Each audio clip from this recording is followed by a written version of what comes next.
Part 2 of Second Variety by Philip K. Dick.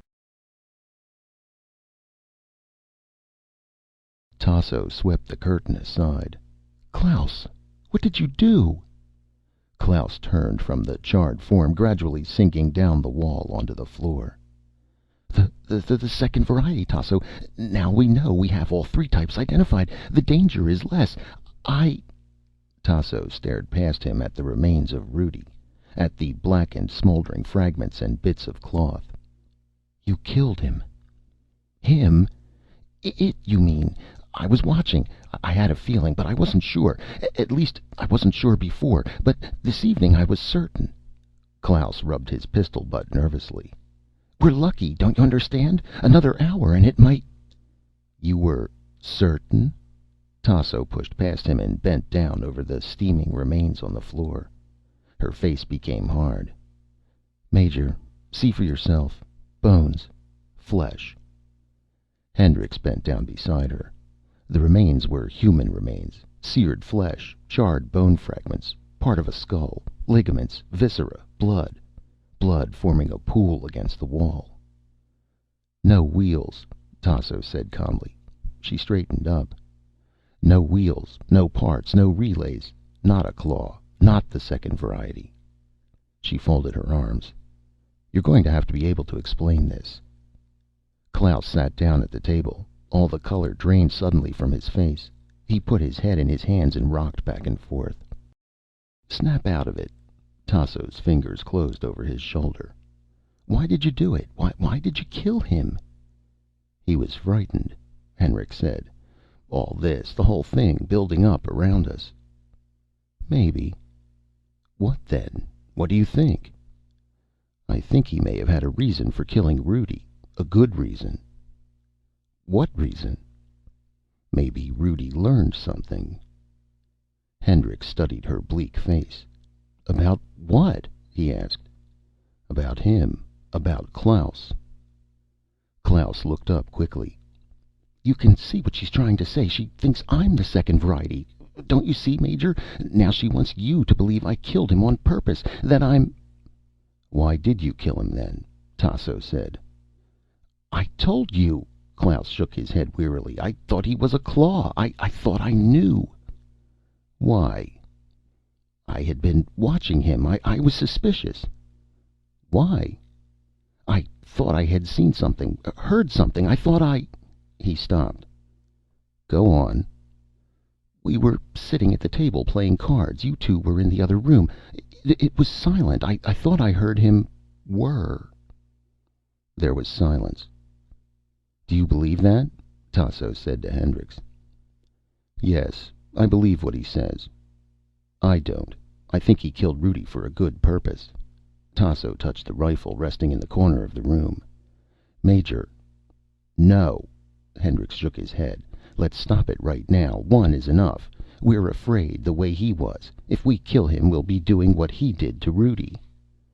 Klaus looked gratefully up at him. "Thanks. I was afraid. You understand, don't you? Now she's afraid, the way I was. She wants to kill me." "No more killing." Hendricks moved toward the end of the ladder. "I'm going above and try the transmitter once more. If I can't get them, we're moving back toward my lines tomorrow morning." Klaus rose quickly. "I'll come up with you and give you a hand." The night air was cold. The earth was cooling off. Klaus took a deep breath, filling his lungs. He and Hendricks stepped onto the ground out of the tunnel. Klaus planted his feet wide apart, the rifle up, watching and listening. Hendricks crouched by the tunnel mouth, tuning the small transmitter. "Any luck?" Klaus asked presently. "Not yet." "Keep trying. Tell them what happened." Hendricks kept trying, without success. Finally he lowered the antenna. "It's useless. They can't hear me, or they hear me and won't answer, or they don't exist." "I'll try once more." Hendricks raised the antenna. "Scott, can you hear me? Come in." He listened. There was only static. Then, still, very faintly, "This is Scott." His fingers tightened. "Scott, is it you?" "This is Scott." Klaus squatted down. "Is it your command?" Scott: "Listen. Do you understand? About them, the claws. Did you get my message? Did you hear me?" "Yes." Faintly, almost inaudible. He could hardly make out the word. You got my message. Is everything all right at the bunker? None of them have got in?" "Everything is all right." "Have they tried to get in?" The voice was weaker. "No." Hendricks turned to Klaus. "They're all right." "Have they been attacked?" "No." Hendricks pressed the phone tighter to his ear. "Scott, I can hardly hear you. Have you notified the moon base? Do they know? Are they alerted?" No answer. "Scott, can you hear me?" Silence. Hendricks relaxed, sagging. "Faded out. Must be the radiation pools." Hendricks and Klaus looked at each other. Neither of them said anything. After a time, Klaus said, "Did it sound like any of your men? Could you identify the voice?" "It was too faint." "You couldn't be certain?" "No." "Then it could have been—" "I don't know. I'm not sure. Let's go back down and get the lid closed." They climbed back down the ladder slowly, into the warm cellar. Klaus bolted the lid behind them.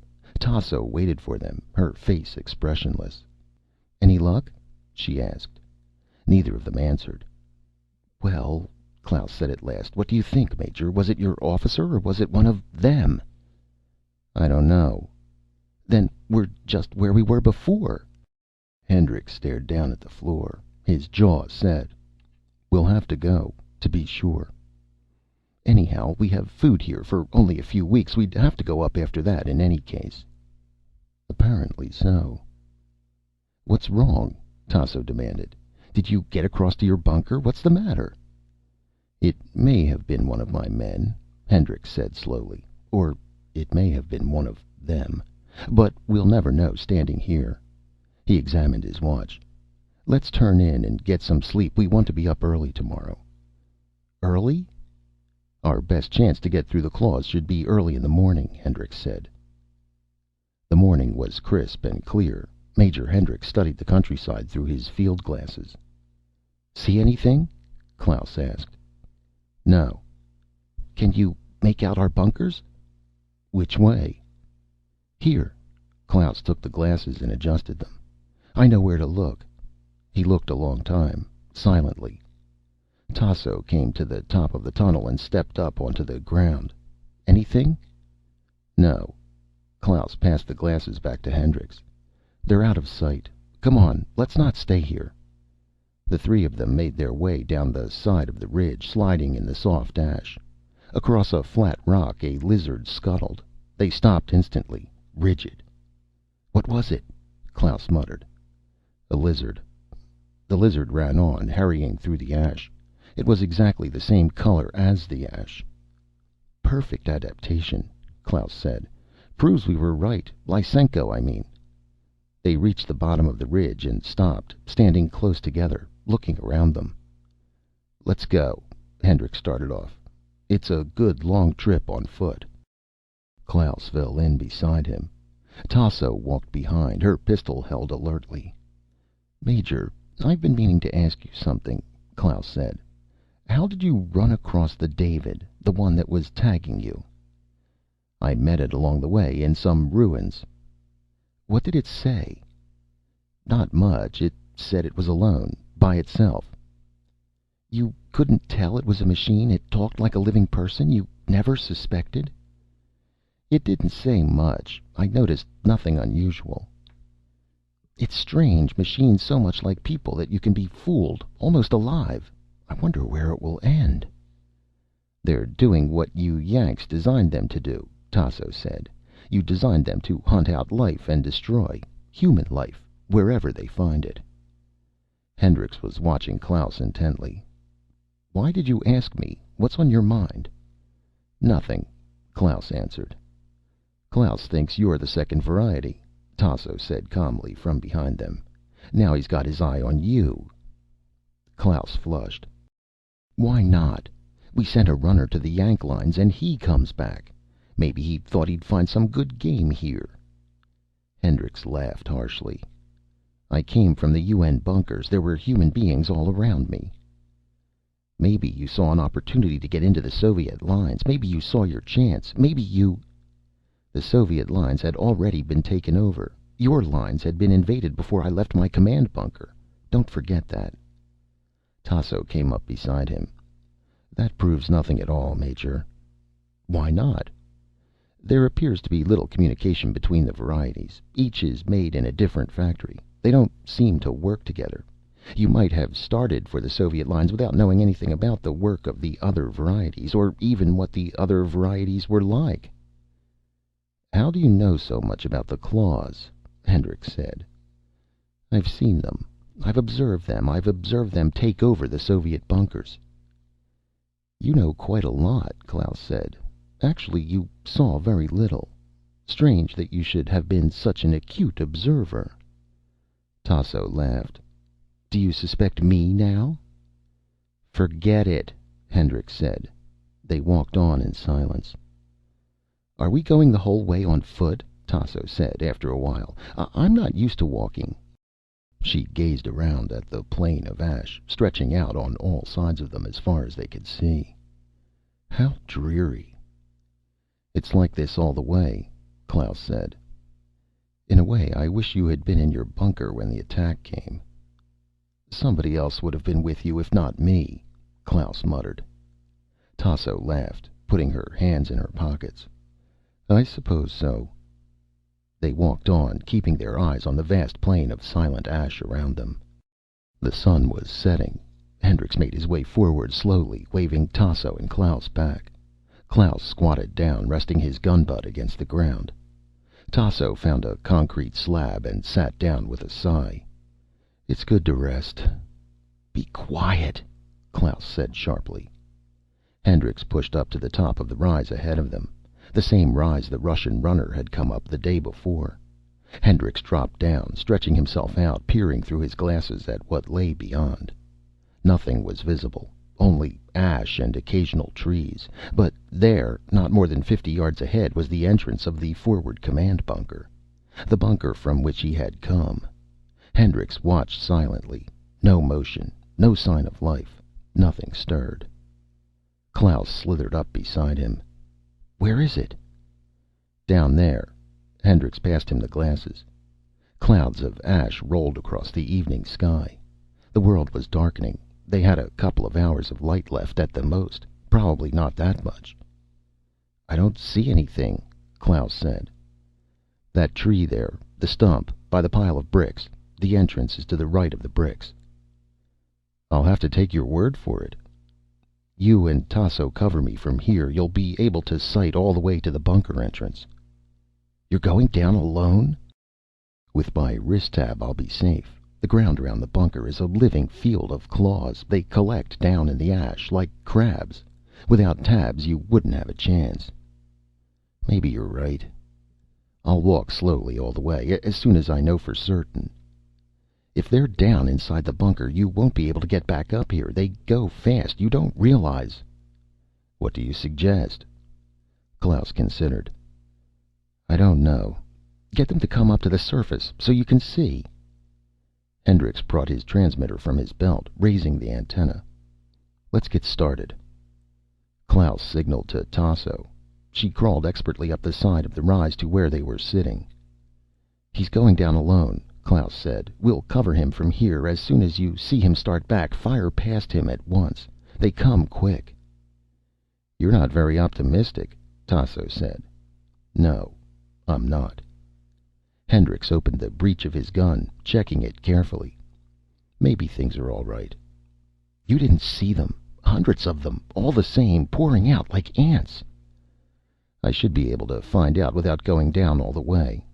Hendricks locked his gun, gripping it in one hand, the transmitter in the other. Well, wish me luck. Klaus put out his hand. Don't go down until you're sure. Talk to them from up here. Make them show themselves. Hendricks stood up. He stepped down the side of the rise.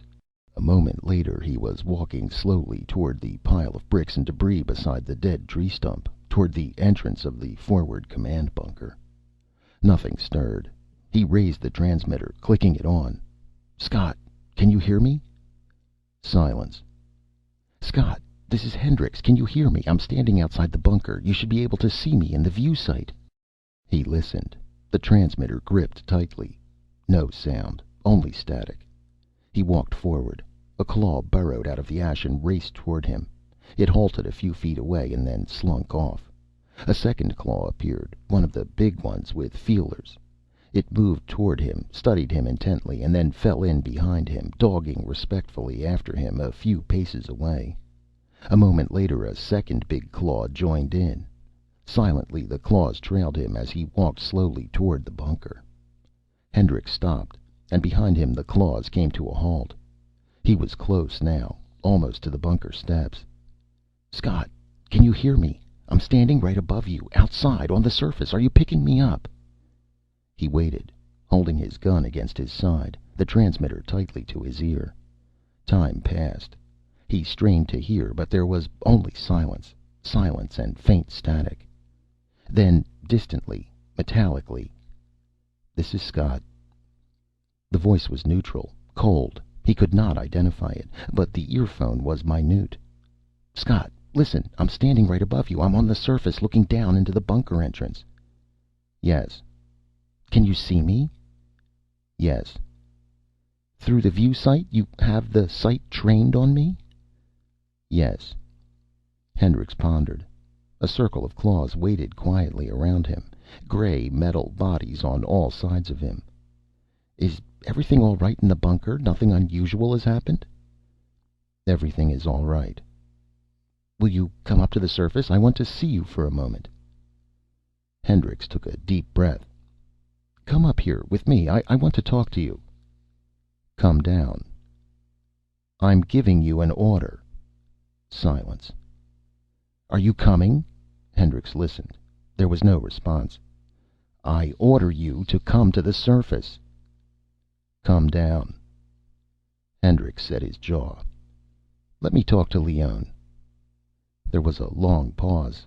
He listened to the static. Then a voice came, hard, thin, metallic, the same as the other. "This is Leone." "Hendricks, I'm on the surface, at the bunker entrance. I want one of you to come up here." "Come down." "Why come down? I'm giving you an order." Silence. Hendricks lowered the transmitter. He looked carefully around him. The entrance was just ahead, almost at his feet. He lowered the antenna and fastened the transmitter to his belt. Carefully he gripped his gun with both hands. He moved forward, a step at a time. If they could see him, they knew he was starting toward the entrance. He closed his eyes a moment. Then he put his foot on the first step that led downward. Two Davids came up at him, their faces identical and expressionless. He blasted them into particles. More came rushing silently up, a whole pack of them, all exactly the same. Hendricks turned and raced back, away from the bunker, back toward the rise. At the top of the rise, Tasso and Klaus were firing down. The small claws were already streaking up toward them, shining metal spheres, going fast, racing frantically through the ash.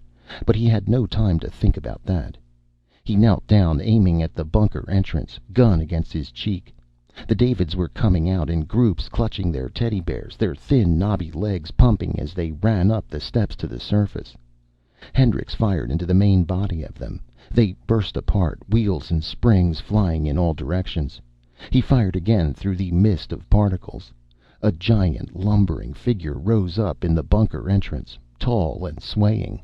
Hendricks paused, amazed. A man, a soldier, with one leg, supporting himself with a crutch. "Major!" Tasso's voice came. More firing. The huge figure moved forward, Davids swarming around it. Hendricks broke out of his freeze. The first variety, the wounded soldier. He aimed and fired. The soldier burst into bits, parts and relays flying. Now many Davids were out on the flat ground, away from the bunker. He fired again and again, moving slowly back, half crouching and aiming.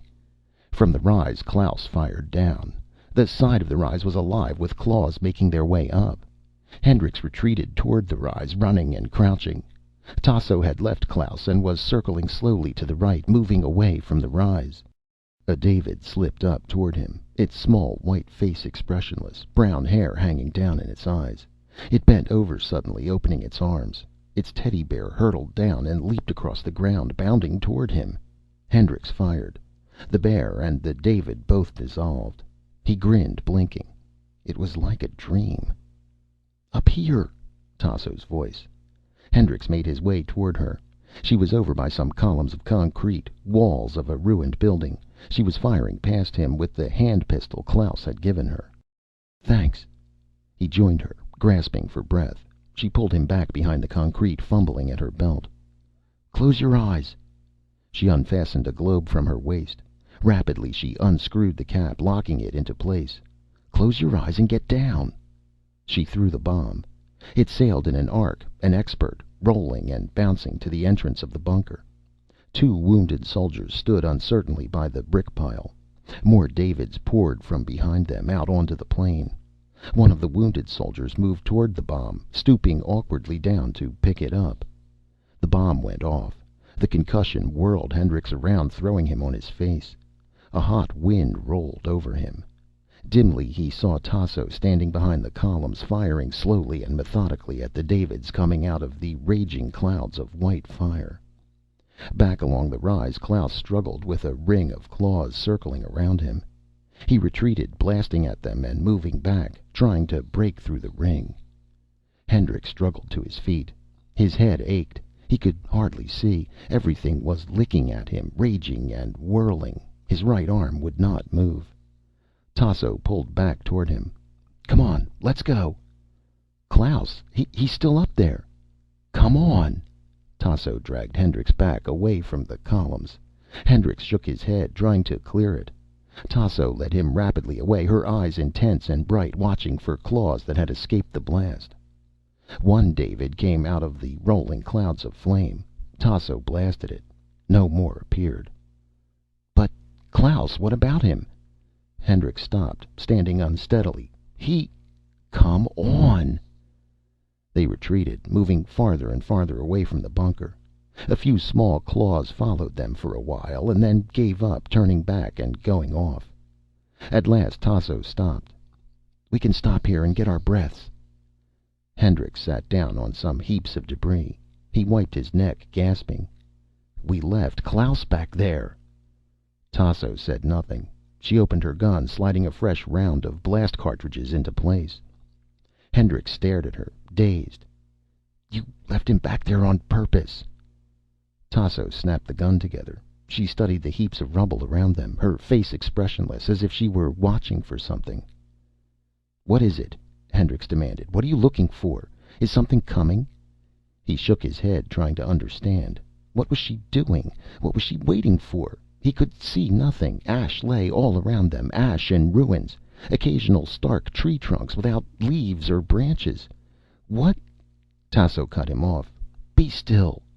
Her eyes narrowed. Suddenly her gun came up. Hendricks turned, following her gaze. Back the way they had come, a figure appeared. The figure walked unsteadily toward them. Its clothes were torn. It limped as it made its way along, going very slowly and carefully, stopping now and then, resting and getting its strength. Once it almost fell. It stood for a moment, trying to steady itself. Then it came on. Klaus. Hendricks stood up. "Klaus."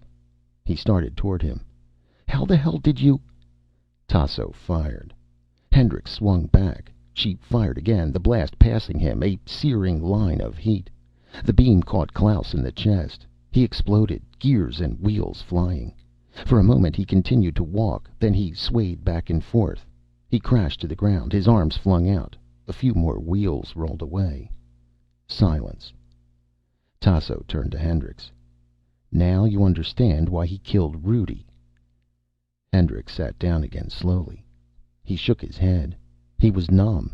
He could not think. "Do you see?" Tasso said. "Do you understand?" Hendricks said nothing. Everything was slipping away from him, faster and faster. Darkness rolling and plucking at him. He closed his eyes. Hendricks opened his eyes slowly. His body ached all over. He tried to sit up, but needles of pain shot through his arm and shoulder. He gasped. "Don't try to get up," Tasso said. She bent down, putting her cold hand against his forehead. It was night. A few stars glinted above, shining through the drifting clouds of ash. Hendricks lay back, his teeth locked.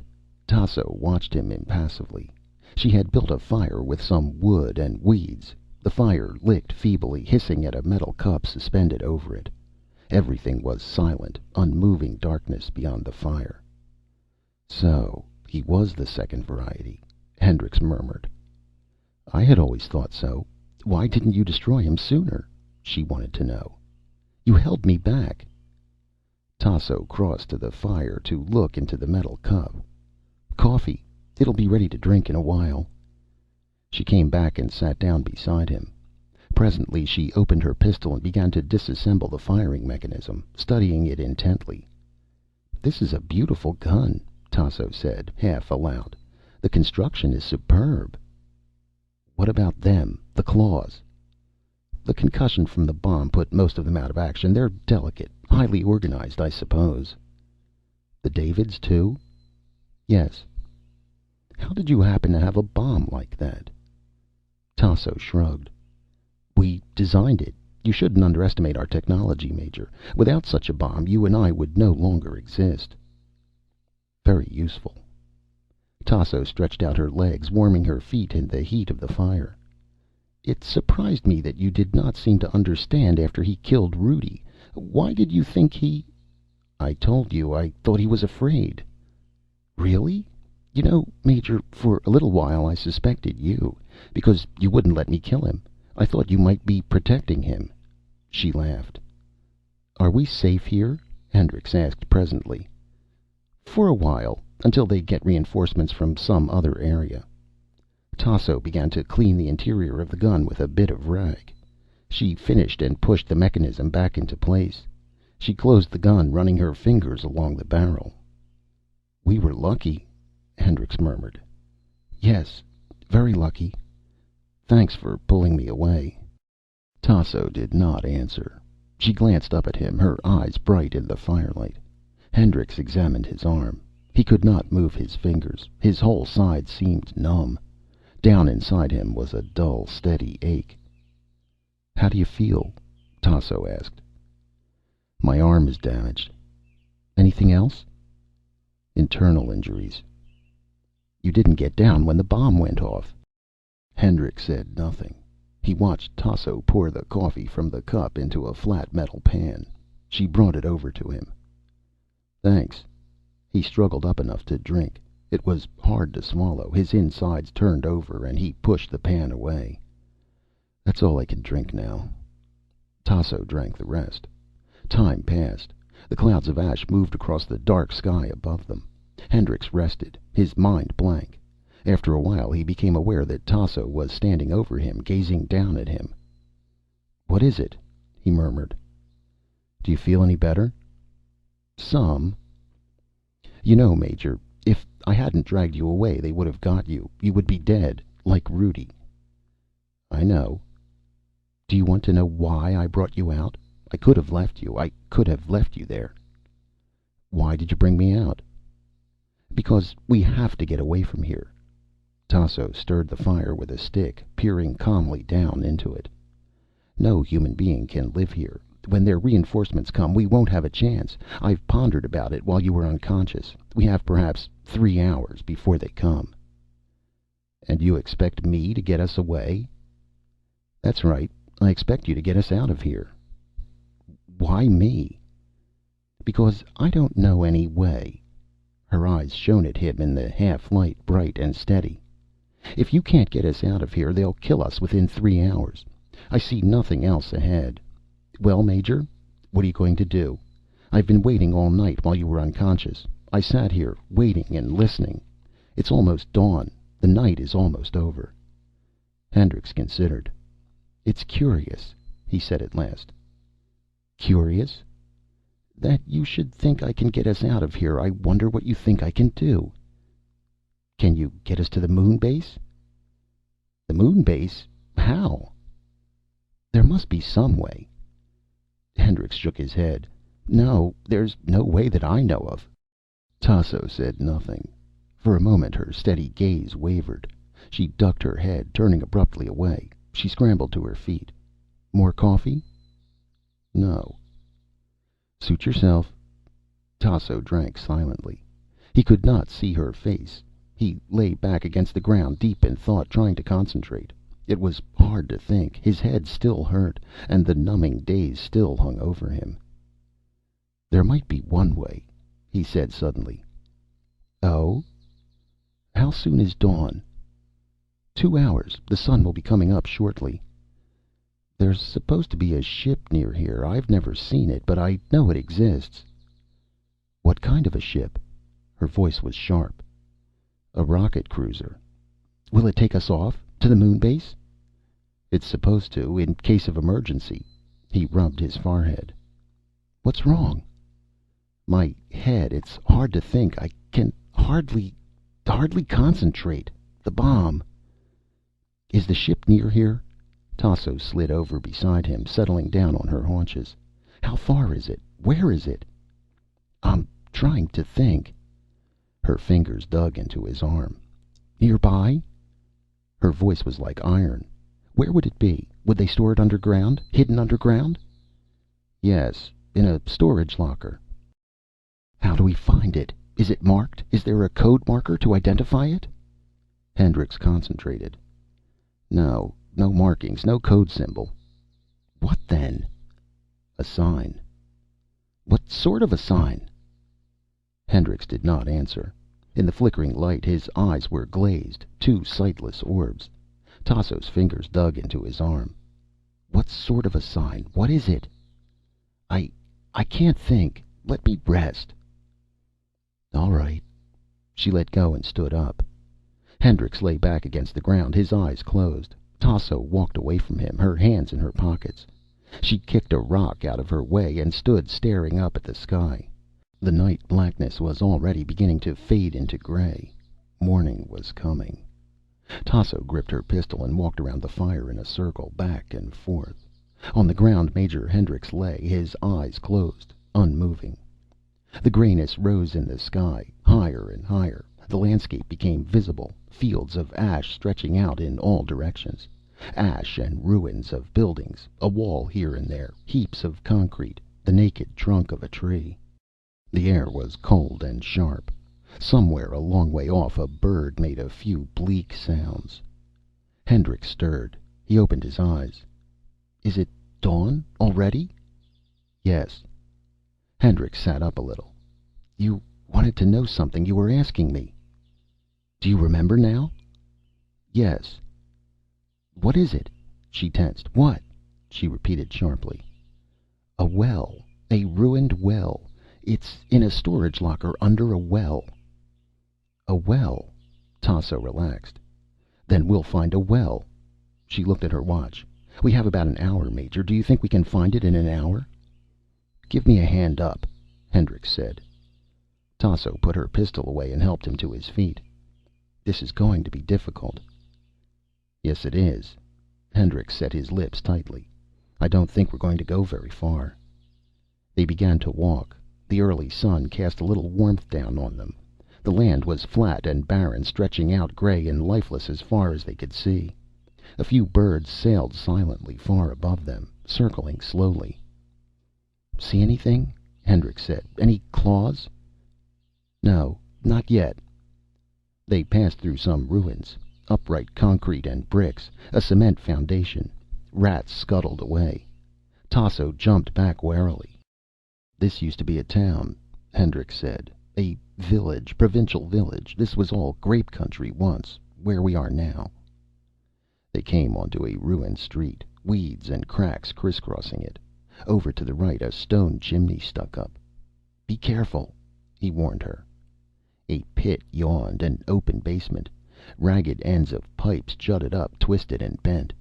They passed part of a house, a bathtub turned on its side, a broken chair, a few spoons and bits of china dishes. In the center of the street the ground had sunk away. The depression was filled with weeds and debris and bones. "Over here," Hendricks murmured. "This way?" "To the right." They passed the remains of a heavy-duty tank. Hendrix's belt counter clicked ominously. The tank had been radiation blasted. A few feet from the tank a mummified body lay sprawled out, mouth open. Beyond, the road was flat field. Stones and weeds and bits of broken glass. "There," Hendricks said. A stone well jutted up, sagging and broken. A few boards lay across it. Most of the well had sunk into rubble. Hendricks walked unsteadily toward it, Tasso beside him. "Are you certain about this?" Tasso said. "This doesn't look like anything." "I'm sure." Hendricks sat down at the edge of the well, his teeth locked. His breath came quickly. He wiped perspiration from his face. "This was arranged so the senior command officer could get away, if anything happened, if the bunker fell." "That was you?" "Yes." "Where's the ship? Is it here?" "We're standing on it." Hendricks ran his hands over the surface of the well stones. "The eye lock responds to me, not to anybody else. It's my ship, or it was supposed to be." There was a sharp click. Presently they heard a low grating sound from below them. "Step back," Hendricks said. He and Tasso moved away from the well. A section of ground slid back. A metal frame pushed slowly up through the ash, shoving bricks and weeds out of the way. The action ceased as the ship nosed into view. "There it is," Hendricks said. The ship was small. It rested quietly, suspended in its mesh frame like a blunt needle. A rain of ash sifted down into the dark cavity from which the ship had been raised. Hendricks made his way over to it. He mounted the mesh and unscrewed the hatch, pulling it back. Inside the ship, the control banks and the pressure seat were visible. Tasso came and stood beside him, gazing into the ship. "I'm not accustomed to rocket piloting," she said after a while. Hendricks glanced at her. "I'll do the piloting." "Will you? There's only one seat, Major. I can see it's built to carry only a single person." Hendrix's breathing changed. He studied the interior of the ship intently. Tasso was right. There was only one seat. The ship was built to carry only one person. "I see," he said slowly. "And the one person is you?" She nodded. "Of course." "Why?"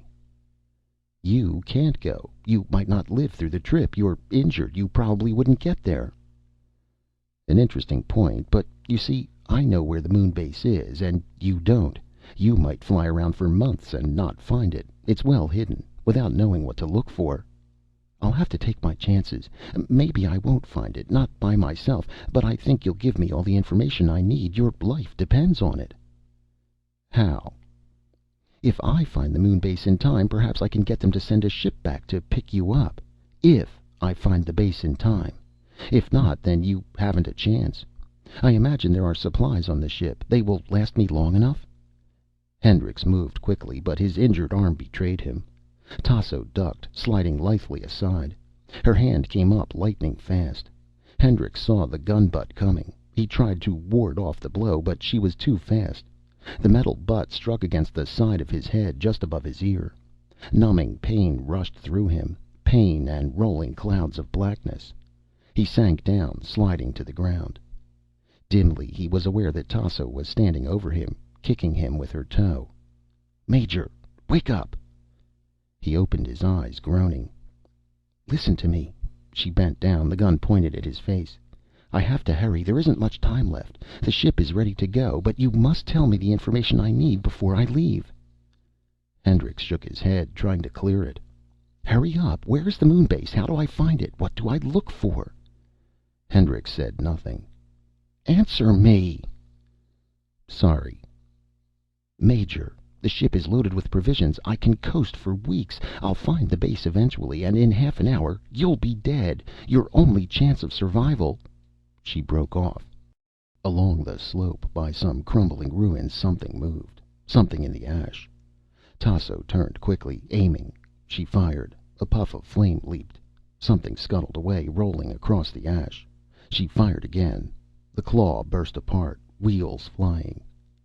"See?" Tasso said. "A scout. It won't be long." "You'll bring them back here to get me?" "Yes, as soon as possible." Hendricks looked up at her. He studied her intently. "You're telling the truth?" A strange expression had come over his face, an avid hunger. "You will come back for me? You'll get me to the moon base?" I'll get you to the moon base, but tell me where it is. There's only a little time left. All right. Hendricks picked up a piece of rock, pulling himself to a sitting position. Watch. Hendricks began to scratch in the ash. Tasso stood by him, watching the motion of the rock. Hendricks was sketching a crude lunar map.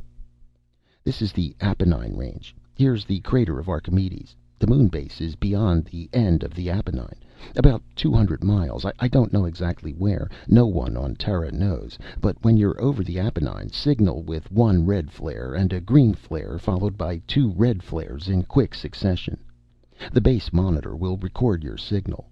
The base is under the surface, of course. They'll guide you down with magnetic grapples. And the controls? Can I operate them? The controls are virtually automatic. All you have to do is give the right signal at the right time. I will. The seat absorbs most of the takeoff shock. Air and temperature are automatically controlled. The ship will leave Terra and pass out into free space. It'll line itself up with the moon, falling into an orbit around it about 100 miles above the surface. The orbit will carry you over the base. When you're in the region of the Apennine, release the signal rockets. Tasso slid into the ship and lowered herself into the pressure seat. The arm locks folded automatically around her. She fingered the controls. Too bad you're not going, Major. All this put here for you, and you can't make the trip. Leave me the pistol. Tasso pulled the pistol from her belt. She held it in her hand, weighing it thoughtfully. Don't go too far from this location. It'll be hard to find you as it is. No, I'll stay here by the well. Tasso gripped the takeoff switch, running her fingers over the smooth metal. A beautiful ship, Major. Well built. I admire your workmanship. You people have always done good work. You build fine things. Your work, your creations, are your greatest achievement. Give me the pistol, Hendricks said impatiently, holding out his hand. He struggled to his feet. Goodbye, Major. Tasso tossed the pistol past Hendricks. The pistol clattered against the ground, bouncing and rolling away. Hendricks hurried after it. He bent down, snatching it up. The hatch of the ship clanged shut. The bolts fell into place. Hendricks made his way back. The inner door was being sealed. He raised the pistol unsteadily. There was a shattering roar. The ship burst up from its metal cage, fusing the mesh behind it. Hendricks cringed, pulling back. The ship shot up into the rolling clouds of ash, disappearing into the sky. Hendricks stood watching a long time, until even the streamer had dissipated. Nothing stirred. The morning air was chill and silent. He began to walk aimlessly back the way they had come. Better to keep moving around. It would be a long time before help came, if it came at all. He searched his pockets until he found a package of cigarettes. He lit one grimly. They had all wanted cigarettes from him, but cigarettes were scarce. A lizard slithered by him through the ash. He halted, rigid. The lizard disappeared. Above, the sun rose higher in the sky. Some flies landed on a flat rock to one side of him. Hendricks kicked at them with his foot. It was getting hot. Sweat trickled down his face into his collar. His mouth was dry. Presently he stopped walking and sat down on some debris. He unfastened his medicine kit and swallowed a few narcotic capsules. He looked around him. Where was he? Something lay ahead, stretched out on the ground, silent and unmoving. Hendricks drew his gun quickly. It looked like a man. Then he remembered. It was the remains of Klaus, the second variety, where Tasso had blasted him. He could see wheels and relays and metal parts strewn around on the ash, glittering and sparkling in the sunlight. Hendricks got to his feet and walked over. He nudged the inert form with his foot, turning it over a little. He could see the metal hull, the aluminum ribs and struts. More wiring fell out, like viscera, heaps of wiring, switches and relays, endless motors and rods.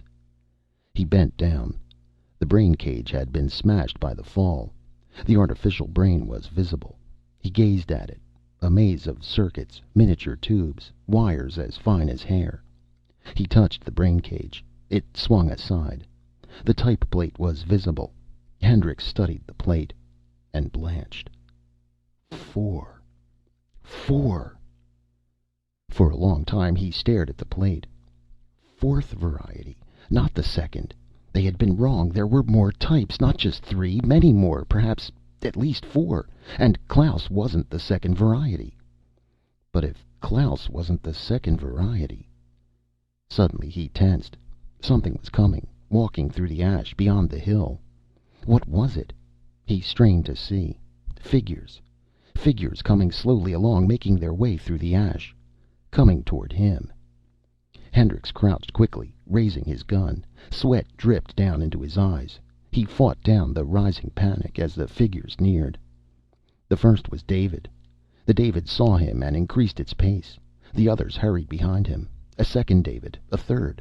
Three Davids, all alike, coming toward him silently, without expression, their thin legs rising and falling, clutching their teddy bears. He aimed and fired. The first two Davids dissolved into particles. The third came on, and the figure behind it, climbing silently toward him across the gray ash. A wounded soldier, towering over the David. And behind the wounded soldier came two Tassos, walking side by side. Heavy belt, Russian army pants, shirt, long hair. The familiar figure as he had seen her only a little while before, sitting in the pressure seat of the ship. Two slim, silent figures, both identical. They were very near. The David bent down suddenly, dropping its teddy bear. The bear raced across the ground. Automatically, Hendrix's fingers tightened around the trigger. The bear was gone, dissolved into mist. The two Tasso types moved on, expressionless, walking side by side through the gray ash. When they were almost to him, Hendrix raised the pistol waist high and fired. The two Tassos dissolved, but already a new group was starting up the rise. 5 or 6 Tassos, all identical, a line of them coming rapidly toward him. And he had given her the ship and the signal code. Because of him, she was on her way to the moon base. He had made it possible. He had been right about the bomb after all. It had been designed with knowledge of the other types, the David type and the wounded soldier type and the Klaus type. Not designed by human beings. It had been designed by one of the underground factories, apart from all human contact. The line of Tassos came up to him. Hendrix braced himself, watching them calmly. The familiar face, the belt, the heavy shirt, the bomb carefully in place. The bomb. As the Tassos reached for him, a last ironic thought drifted through Hendrix's mind. He felt a little better thinking about it. The bomb made by the second variety to destroy the other varieties. Made for that end alone. They were already beginning to design weapons to use against each other. End of Part 2 of Second Variety.